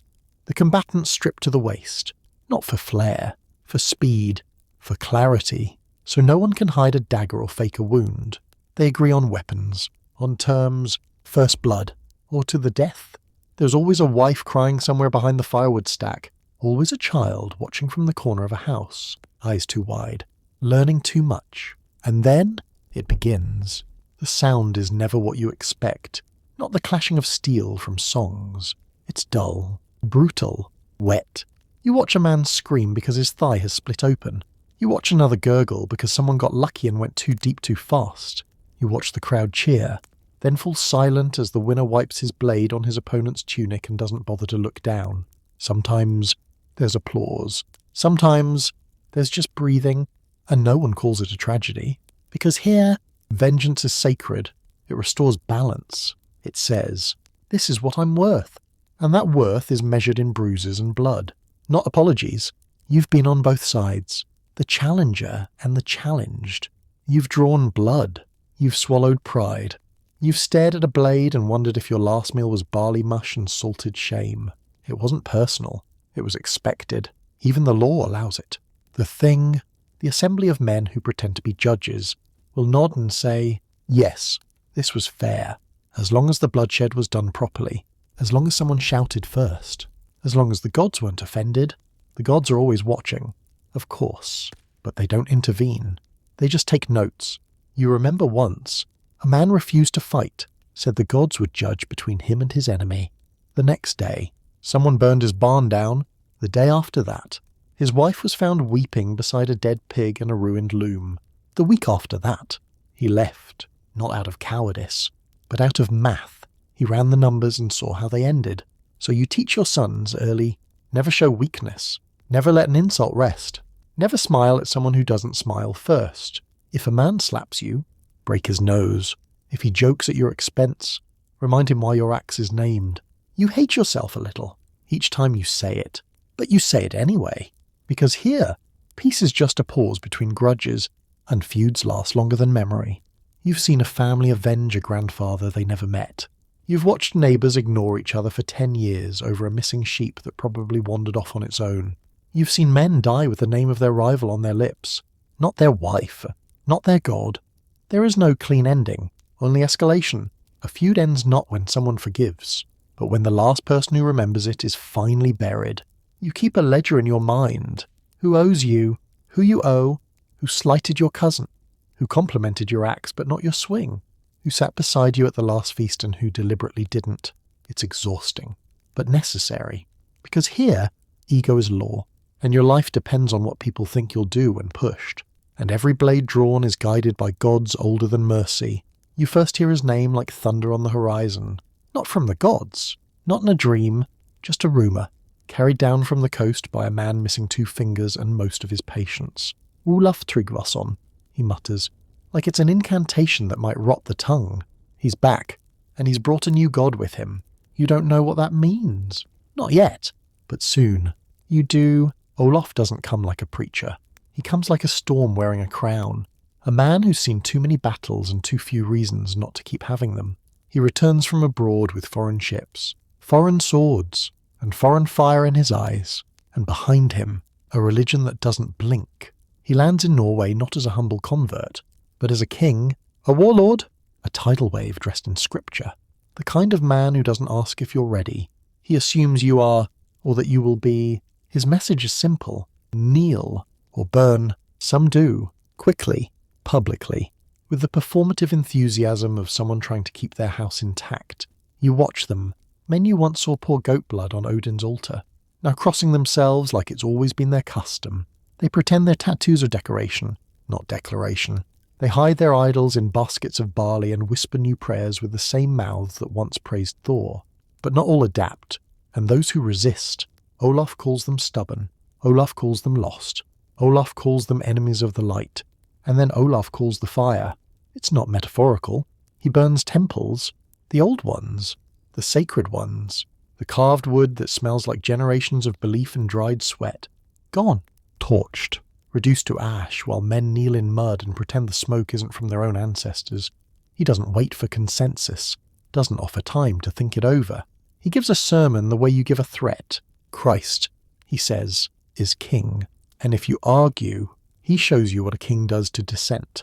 Some are baptized at sword point, held under water in rivers that used to be holy for different reasons. Washed clean, he says. Never mind the bruises. Never mind the blood in the water. You see a man refuse, just once, a priest, old, bent, with hands like bark. He spits at Olaf's boots. Olaf doesn't even blink, just nods. The next morning, you find the priest strung upside down from a tree. His eyes are still open. His gods didn't save him, or maybe they weren't invited. Olaf builds churches where longhouses once stood. The old gods are evicted, their statues tossed into lakes, smashed on stones, buried in pigsties. He replaces carved runes with Latin script. No one here reads Latin. That's part of the point. You're told this is progress. You're told the old ways were savage. You're told that mercy is the path forward. But it's not mercy that arrives with Olaf. It's control. The new god is everywhere. Not in spirit, but in banners, in laws, in the sharp steel glint of enforcement. You are no longer judged by your honour, your feuds, your blood. You are judged by your submission. It's not that you love the old gods. Not all of them. Not all the time. But they were yours. They bled like you, hungered like you, could be bargained with, could be cursed. This new god doesn't bargain. He commands, and you don't get to see his face. Still, the conversions continue. Not because people believe, but because they're tired of watching their neighbours disappear, tired of hiding idols under floorboards, tired of flinching every time a royal messenger arrives with parchment and a pious scowl. You see Olaf once. Just once. He's taller than you expected. Face sharp as a carved prow. Eyes like polished stone. He walks like he owns every inch of earth his boots touch. And maybe he does. For now, he gives a speech. Something about light. Something about truth. Something about a world beyond this one. If only you'll let go of the corpse you keep calling tradition. The crowd applauds. Quietly. The way people clap at a funeral, you don't clap. You just watch. You remember the first time you bled for your gods. Not much. Just a cut on your palm, a token, a promise.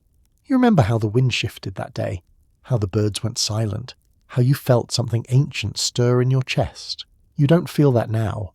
You feel silence, empty, echoing, sanctioned silence. Olaf continues his mission. With zeal, with fire, with policy, he sends letters to neighbouring chieftains, inviting them to be enlightened. The ones who refuse are called rebels. They are corrected. You know what corrected means. You once found a boy who tried to carve Thor's hammer into a tree trunk. The next day, the tree was gone, so was the boy. Olaf is not content with symbols. He wants souls, wants numbers, wants unity. And unity, here, means obedience. It means rewriting every story you ever heard to make room for new ones that don't rhyme, don't chant, don't rise like firelight in the gut, but are permitted. It's not that he hates the old gods. It's that he hates the idea that they might still have your attention. He's building a kingdom, not a congregation. He's not a priest. He's a blueprint. And you're the brick. The stave churches go up fast, wooden spires reaching skyward like spears softened into sermons. Inside, it's quiet. No blood, no bones, just candles and carved saints with blank eyes. You're told this is progress, but it feels like erasure. You wonder, quietly, who will remember the old gods when the last man who dares speak their names dies with them on his tongue. Maybe the trees, maybe the wind, maybe no one. You walk past a statue of Mary one morning and swear you hear her weep. But it might just be the rain. You try to adapt. You cross yourself. You memorize the Lord's Prayer. You listen to the new stories. But you still dream of Odin, of a spear across your chest, of a raven watching from a branch just out of reach. You say nothing. You bury your gods in silence. Because if you speak too loudly, Olaf might hear, and Olaf doesn't tolerate ghosts. He burns them. He baptizes with a blade. He rewrites your gods with fire. And not everyone kneeled, especially not the woman he tried to tame. You hear the story first in whispers, shared over firelight, passed between midwives and grandmothers, too bold to say aloud, too sharp to forget. Her name is Sigrid, Sigrid the Proud, Sigrid the Queen, Sigrid the Haughty. If you want to sound clever, the woman who didn't flinch, not when Olaf screamed, not when Olaf struck her, not when the room recoiled and the air turned to glass. She simply touched the side of her face, slowly, like testing the edge of a blade, and said, in a voice that didn't waver, "You'll regret that." And he did. Not right away, not the next day. But in the end, kings fall like everyone else. Just louder. You don't meet many women like her. Viking women can't vote. They can't rule by right. They don't lead raids, or assemble armies, or call the shots in assemblies. At least, not officially, but they still rule. With silence, with wit, with legacy, with alliances bound not by ink, but by sheer force of personality. Sigrid didn't need a crown. She wore power like a second skin. Tight, deliberate, undeniable. They say she was beautiful. But that's all we said, isn't it? Beauty makes defiance palatable to men who'd rather write sagas than admit they lost to a woman's strategy. What they really mean is, she was impossible to ignore. When Olaf returned from abroad, dripping righteousness and righteous fire, he saw Sigrid as a challenge. A queen of Sweden, widowed, unclaimed, politically useful. He offered marriage, with terms, of course. Convert, kneel, abandon the gods of your fathers. Adopt his Christ, adopt his kingdom. She refused. He didn't take it well, so he struck her, and that was the last time anyone did. She didn't scream, didn't collapse, didn't soften. She promised him death, not theatrically, not as a lover scorned, but with the clinical confidence of someone who has options. And she used them. Sigrid married again, not to a small man, to a rival king, then another. She stitched kingdoms together like cloth, until her influence spanned more land than Olaf could see from any of his burning churches. And when the time came, when swords were drawn and ships were launched, she made sure Olaf stood at the edge of it all, proud, cornered, and very, very alone. The Battle of Svolder, that's the name they gave it. But in the village, they call it the day Olaf drowned in his own certainty. He fell into the sea. They say whether from wounds or despair or the quiet hands of fate. No one agrees. Historians still argue whether he jumped to avoid capture, or was pushed by the weight of every burned temple and forced baptism. But one thing is certain, he never made it home. And Sigrid, she didn't gloat, didn't throw feasts in his dishonour, she just moved on. Queens don't have time for vendettas once they're fulfilled. She had kingdoms to maintain. You think of her sometimes. When you're chopping wood, or watching your wife tie a bundle with the same calm focus as a general counting horses, you wonder how many women walk beside you, carrying blades you'll never see, because they're made of memory, of threat, of knowledge that's sharper than steel. You don't say Sigrid's name too loudly, not because you're afraid, but because names like hers don't need echo. They arrive complete. She was not kind, not gentle, not easy to love. She didn't bake bread for the village or nurse sick goats. She ruled, in a world that tried to pretend she couldn't, and she made it look effortless. They call her the haughty like it's an insult, like pride is unbecoming in a woman. But you've seen what humility buys in this world. Nothing. At best, it gets you ignored. At worst, it gets you erased. Sigrid was never erased. She's not the hero of the new religion. She's not a saint. She's not sung about in churches or painted on parchment in glowing halos, but in the hush between sermons, in the homes where old gods are still whispered to in secret. Her name lives on, a reminder that not all kings win, that not all women kneel, that sometimes the story turns not because of armies, but because someone didn't flinch when they were struck. You tell your daughter the story, not the official one, the real one. You watch her eyes narrow. You see something shift behind them, not rage, not rebellion, just recognition. The knowledge that she is not powerless, that fire doesn't always burn in the hearth, and that sometimes a single woman with the right memory, the right marriage, and the right grudge can change the course of a kingdom. But even Sigrid couldn't stop the tide from turning. You don't hear the cross coming. Not at first.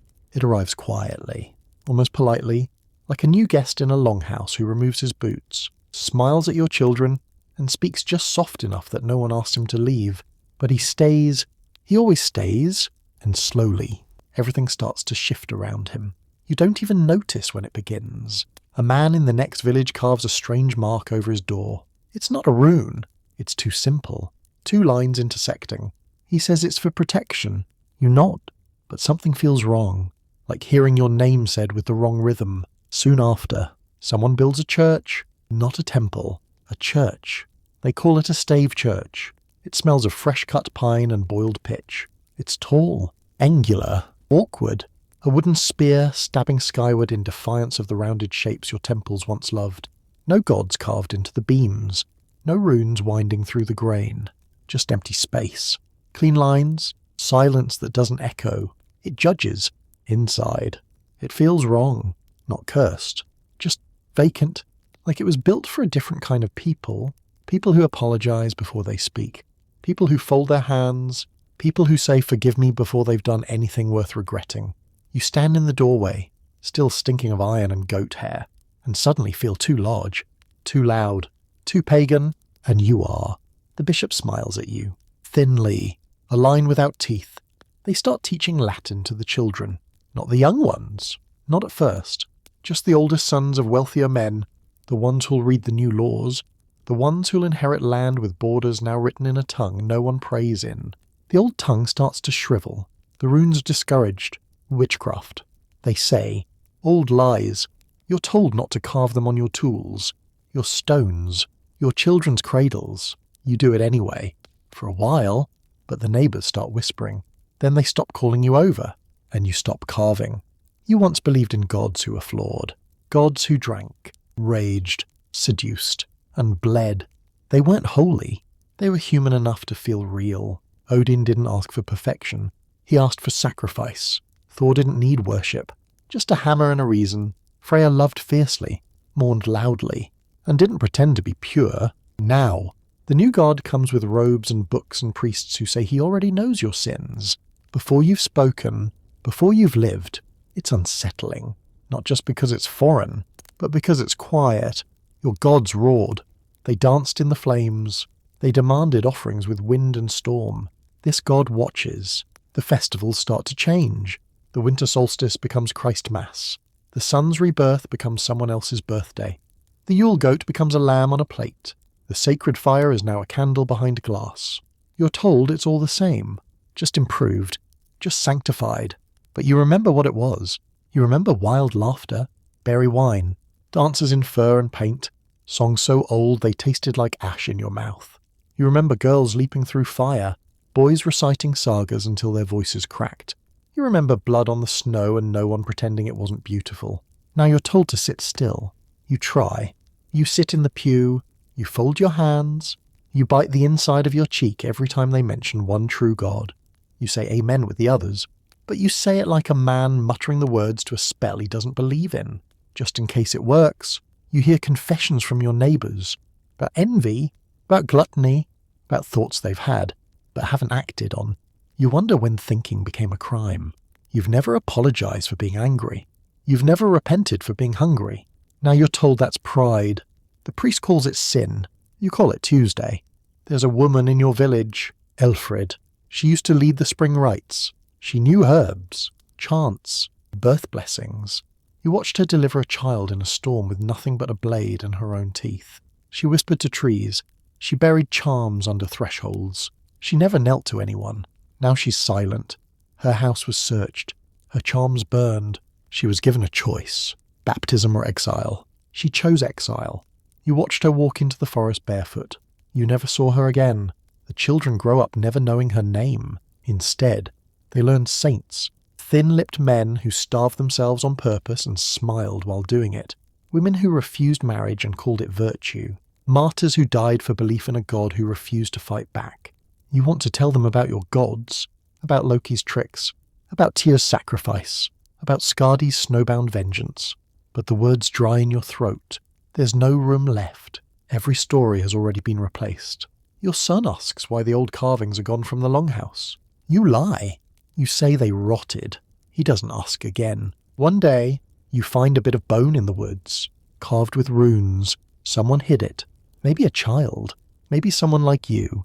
You turn it in your hand. Feel the grooves. Feel the defiance. You bury it deeper. Not because you're afraid of gods. Because you're afraid of men. Especially the ones who smile too much and always arrive with parchment. The laws change. You're told how many sheep you can own, where you can bury your dead, what days you can sell fish. The thing, that old assembly of free men and loud voices, is now moderated by clergy. They speak in Latin. They translate when convenient. You hear that in the South. People are fined for missing church. You're not there yet, but it's coming. Everything is always coming. The Viking soul, if you can still call it that, no longer sails or raids or chants before war. It listens. It obeys. It repents. You wear a cross now, around your neck, not out of belief, out of necessity. You still feel the axe in your blood, still dream of waves and salt and steel, but the axe lives in the attic now, rusted, forgotten. A story you'll tell your grandson if you think he won't repeat it. You go to the new festival. They call it All Saints' Day.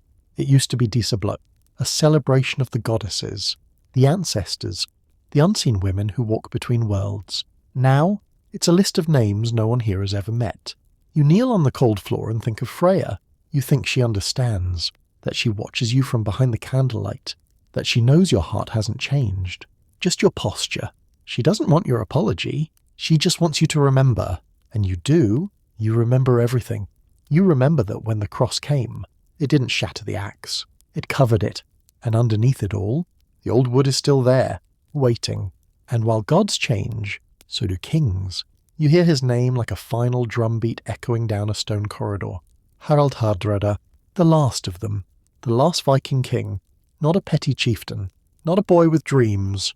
A man with blood under his fingernails and 40 years of war stitched into the fabric of his name. Harald, the hard ruler.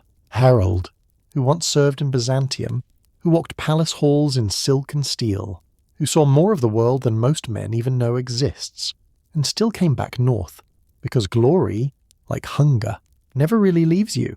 It just sleeps between battles. He returns to Norway not to retire, but to rule. He's older now, but not softer. Age sharpens some men like blades left in salt water. It strips away polish, leaves only purpose. Harold has won, conquest, and England is next. It's 1066. That year will echo in halls long after you're gone. But to you, now, it's just a number whispered on the wind, wrapped around the rumours of sails on the horizon. Harold wants the English throne, claims he was promised it. Whether that's true or just conveniently remembered doesn't matter. Promises and steel carry the same weight here, especially when delivered together. He gathers ships, warriors, mercenaries, old loyalties, new debts. You don't sail with him, but someone from your village does. A cousin, a quiet one, always sharpened his axe too carefully, like he was carving a future into every notch. He never returns. Harold sails with nearly 300 ships, men packed in like barley in winter storage, sweating, praying, bragging, pretending they're not afraid. Some of them still wear Thor's hammer under their tunics, just in case. Old gods are quieter now, but not gone, not when death is near. They land in the north of England. Fast, loud, a Viking invasion, just like the old days. But it's not the old days. England isn't soft anymore, not fractured, not sleeping. The Anglo-Saxons respond with speed that startles even the hard ruler. You hear the battle described in fragments, from travellers, from returning merchants, from half-broken men who drink too much and speak too little. They say it was hot, the kind of heat that makes armour feel like a furnace, the kind that sticks blood to skin like glue. No wind, just flies. Harold fights like a man who knows this is his last chance to carve himself into legend. He swings like a storm, commands like a prophet, bleeds like a beast that forgot how to die. He's struck in the throat. No saga is written in that moment. No bard is there to catch his final breath and turn it into poetry. There's just mud, blood, and silence. Some say he saw it coming. Some say he smiled. Historians still argue whether it was the arrow or the arrogance that killed him, whether it was ambition or simply time. You know better. It was both. After the battle, they say only a few dozen ships return, out of nearly 300. The rest are abandoned, sunk, or commandeered. The sea doesn't weep. It just accepts. You watch the survivors stumble back into the fjords, hollow-eyed, half-starved, sunburned in places and frostbitten in others. They walk like ghosts and speak like men who left part of themselves behind in English dirt. Your cousin isn't among them. No word, no trace. Just another name spoken softly during storms, added to the list of the vanished. Harold dies in September. In October, William the Conqueror lands in England from Normandy, wins a different battle, claims the same throne. The Saxons fall. The Normans rise, but you're too far away for that to matter. The maps shift. The church celebrates. But for you, all you know is this. The Viking Age is over. Not with a grand ceremony. Not with a thunderclap from the heavens or a final blaze of raid and revel. It ends in mud, on a field called Stamford Bridge. With a throat pierced and a kingdom unclaimed, Harold was the last of his kind. Not because there were no warriors left, but because there were no more places to go. No more edges of the map where your gods could still be worshipped in the open. No more kings willing to live like outlaws. No more sagas that hadn't already been written. You walk to the coast sometimes, just to feel the sea. It's quieter now. The ships in the harbour are smaller. Trade vessels, fishing boats. No longships with snarling prows and warriors shouting songs to Odin. Just merchants grumbling about taxes. You remember when the water smelled like smoke and salt and risk. Now it smells like herring and regulated commerce. Children grow up not knowing the names of the old kings. They know Jesus. They know the Virgin. They know saints. Not raiders. You don't tell them the stories. Not because they're dangerous now, but because they no longer listen. You still keep an axe. Not for war, just from memory. You oil the blade sometimes, whisper a few words in the old tongue. You're not sure anyone hears them, but you say them anyway, because someone has to. Harold didn't win, but he mattered. He was the last one to believe that glory could still be taken by force. That kingship was a thing you carved with a sword, not received with a crown. That gods would bless the bold, even if the world had forgotten how to sing their names. His death doesn't mark failure. It marks transformation. The warrior becomes the ghost. The saga becomes the sermon. The axe becomes the relic. You were never meant to live in this new world, but you do, quietly, with your memories, with your tools, with your old gods folded into the pages of new prayers. Harold died chasing something that no longer existed. A kingdom ruled by courage. A world ruled by voice. Not law, But you understand why he tried. Because even as everything falls apart, even as gods change and kings fall and the words you once used are now forbidden, you still feel something burning in your chest when the wind shifts. And what remains isn't conquest, but memory. They didn't leave behind gold. Not really. The hoards you hear about, coins buried in earthen pots, silver bracelets curled like sleeping serpents, those are accidents. Panic stashes, final attempts at permanence in a world where everything was always burning. The true riches were never metal. They wouldn't have fit in a chest. What the Vikings left behind was harder to melt, harder to bury, impossible to price. They left behind resilience, the kind that isn't loud, the kind that doesn't roar like a raid or crash like a longship splitting through English fog. No, this kind is quieter, tougher. It seeps into the bones of descendants who no longer swing swords or chant to Odin, but still wake up early and grit their teeth when winter overstays its welcome. You feel it. Every time your hands split from cold and you don't complain, every time your children cry and you don't flinch, every time you bury another dream, or friend, or piece of yourself, and still get up to feed the goats. They left behind that stubborn refusal to kneel, even when kneeling would be easier, even when gods demanded it, even when kings promised safety in exchange for silence. They didn't build empires, not lasting ones, not like Rome or Byzantium, with their marble and maps and libraries cataloguing every corner of power. Vikings built something rougher, something looser, less visible, but somehow more alive. They left behind stories. That was their real currency.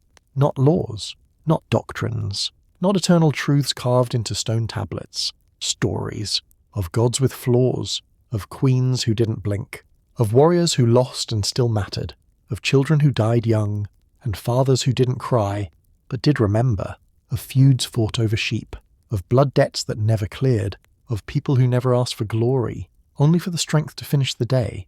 These stories don't ask you to believe in them. They ask you to recognize yourself, and that might be their sharpest gift.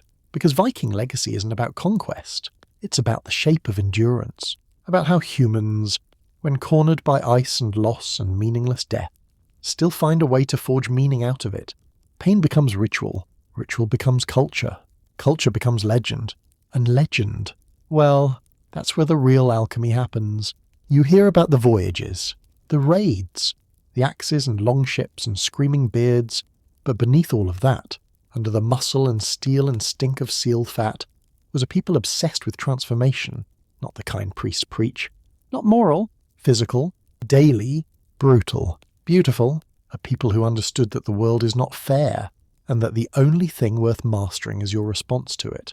That's what they left behind. Not how to win, how to continue. They knew their gods might not listen, that the harvest might fail, that their children might cough one too many times, that kings come and go, that every generation is one missed snowfall away from disappearing. But they made plans anyway, said prayers anyway, sang songs while rowing into storms they couldn't name.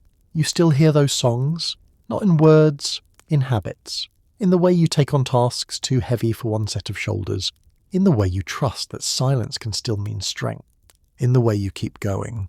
Because what else is there? They taught you that survival isn't passive. It's an act, a sharp one. It bleeds, it limps, it forgets why, and still finishes the work. That's Viking, not the helmet, not the axe, not the saga, the decision to finish. They left behind that clarity, and a warning, because under all the glory, all the legacy, all the carved dragons and trembling monks, they left another truth. The thing no one likes to say. They hurt people. They broke families. They burned what wasn't theirs. They carved their names into places that already had names. They weren't noble savages or misunderstood poets. They were people fully, painfully.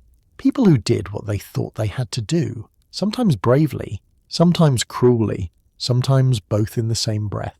Their legacy isn't clean. It's not supposed to be. It's meant to remind you that humans aren't neat stories. They're contradictions wrapped in scars. You carry that. 2, you've made mistakes. Said things that tasted like rust in your mouth the second they landed. Taken what wasn't yours. Left things behind you didn't mean to lose. You've survived at someone else's cost. You've prayed for forgiveness without knowing who you were asking. And yet, you keep going. That's what the Vikings gave you. Not an identity. A mirror. So when the nights get long and the world forgets your name and the fire in your belly starts to flicker, you remember them, not because they were better, because they were real, because they walked through the same fog you do and still found reasons to howl. What they left behind was proof that you don't need to be understood to matter. You don't need to be perfect to endure. You just need to stand when it's easier to fall, to swing even when you're outnumbered, to sing even when the gods stop answering, to remember even when everyone else forgets. They didn't leave behind riches. They left behind resilience, and it's still burning inside you.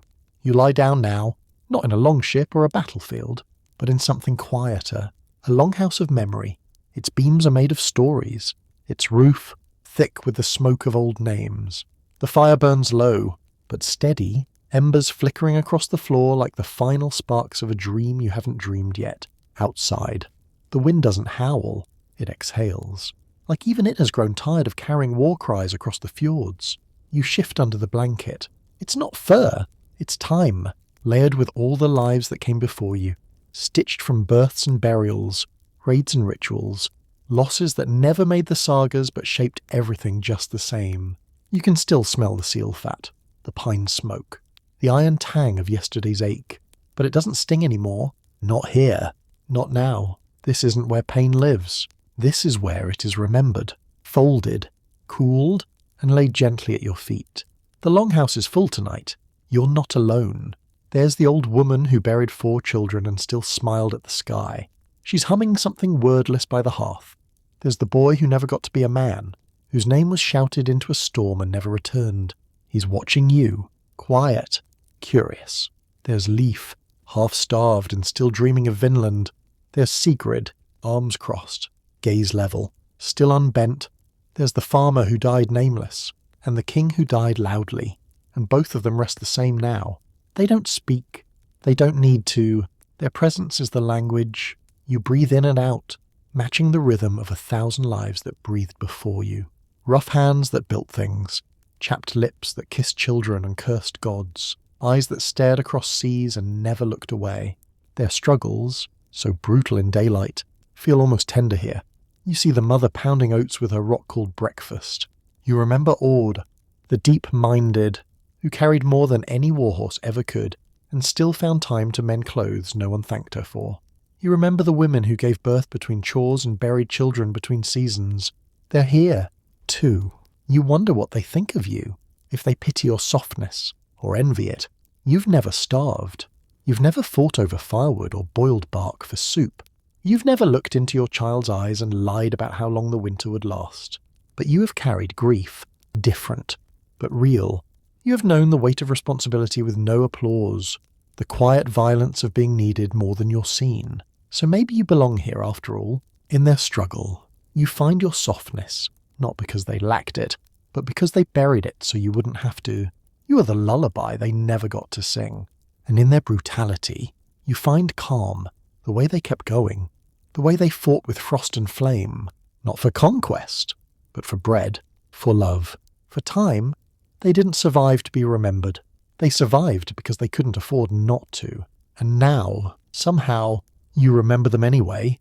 You turn your head toward the wall, where runes used to be carved. You trace them in your mind, lines and curves half forgotten, not magical, just human, just enough to say, I was here, I tried. You whisper something. It isn't a prayer. It's older, more like a breath shaped into meaning. You let yourself feel tired. You let yourself feel small, but not in a way that makes you disappear, in a way that makes room. You remember the child chasing the chicken through the mud, the husband returning from war and finding himself unrecognizable, the woman stirring soup made of nothing and still offering seconds. You remember the fear of Helheim, the bargain of Valhalla, the strange peace of knowing that neither place was guaranteed, and so every breath in between mattered more than the promise of an afterlife. You're not chasing Valhalla. You're resting in it. This quiet, this heat, this space where no one demands anything from you. Not gods, not kings, not hunger, only stillness, only breath. You pull the blanket tighter, not against cold, against forgetting, because now you know what they left behind wasn't just resilience, it was permission to soften, to exhale, to live without needing to conquer, to sleep. And now, you do. The longhouse fades now. Not in fire, not in ruin, but in hush, the kind of hush that settles after a storm, when the sea lies still and even the ravens forget to call. You're not walking anymore. You're not rowing or praying or hauling wet logs across frozen dirt. You're just here, breathing. The fire is down to a single thread of ember, glowing like the last heartbeat of a dream. Smoke curls gently toward the thatch beams, wrapping itself around the memories stored there, of salted fish, of silent grief, of laughter that was never loud enough to echo. You feel your weight sink deeper, not from exhaustion, but release. Your fingers uncoil. Your jaw softens. The space between your thoughts lengthens. No more axes. No more gods. No more names to remember or losses to carry. Only warmth. Only sleep. You are the echo now of warriors who no longer fight, of mothers who no longer wait, of legends that no longer need to prove themselves. The Longhouse welcomes you, not as a Viking, not as a survivor, just as someone who listened and now rests. Good night.